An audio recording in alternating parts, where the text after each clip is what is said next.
Paolo Avellino, tikom pa rin ang bibig tungkol sa love life. Masaya ako pero ayokong i-define.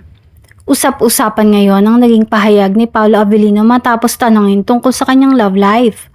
Sa isang panayam, inamin ng aktor na masaya siya sa kanyang personal na buhay. Ngunit hindi niya diretsyong inamin kung taken na nga ba siya o single pa din.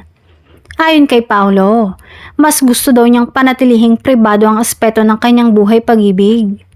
Masaya ako ngayon, yun na lang muna siguro. Hindi naman kailangang i-define lahat, basta ang importante, tahimik at masaya, pahayag ng aktor. Agad namang umani ng reaksyon mula sa mga netizens ang kanyang sagot.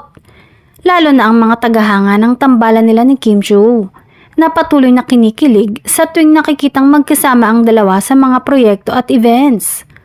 Bagamat walang direktang kumpirmasyon, tila may inspirasyon nga si Paolo ngayon at ayon sa kanya, happiness speaks for itself.